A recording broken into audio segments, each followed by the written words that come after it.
ઠંડીમાં ગરમા ગરમ આવા ફૂલેલા ફૂલેલા પરોઠા મળી જાય ને તો બીજું કંઈ જ ના જોઈએ. એ પણ જો મેથી ના હોય ને તો મજા જ પડી જાય. એના માટે 2 કપ ઘઉંના લોટમાં અજમા, તલ, મીઠું, ઝીણી કટ કરેલી મેથી અને લીલા ધાણા એડ કરી લોટ બાંધી તૈયાર કરી લઈશું. તો પરોઠાનો લોટ બાંધી તૈયાર કરી અને એને ઢાંકી થોડી વાર માટે રહેવા દેશું. હવે એકદમ સ્પેશિયલ આલુ પરોઠા બનાવીએ છીએ તો આલુનું સ્ટફિંગ માટે મીઠું, ધાણા જીરું પાવડર, ગરમ મસાલો, ચાટ મસાલો, આમચૂર પાવડર, આદુ મરચાં લસણની પેસ્ટ, લીલા લસણ અને સાથે લીલા ધાણા એડ કરી આ રીતે વચ્ચેનું સ્ટફિંગનો ગોળો બનાવી લેશું. હવે આ રીતે સરસ રીતે મોટી સાઈઝની રોટલી વણી તૈયાર કરી લેશું. હવે વચ્ચે સ્ટફિંગ આપણે ટ્રાયેંગલ શેપમાં એડ કરીશું અને સ્પ્રેડ કરી લેશું. સ્ટફિંગ તમને જેટલું જોઈએ એ રીતે આ રીતે ટ્રાયેંગલ ફોલ્ડ કરી દેશું અને પછી હલકું હાથથી વણી લેશું.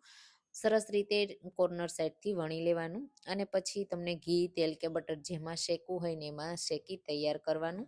હું અહીંયા તેલમાં શેકું છું. એકદમ સરસ ફૂલેલા ફૂલેલા તૈયાર થશે અને તમારે કોઈ ઝંઝટ વગરના ગરમા ગરમ ઠંડી માટેના પરોઠા રેડી થઈ જશે. તો તમે આવા પરોઠા બનાવો છો કે નહીં કમેન્ટમાં ચોક્કસથી કહેજો. તો આપણા તૈયાર છે આલુ મેથી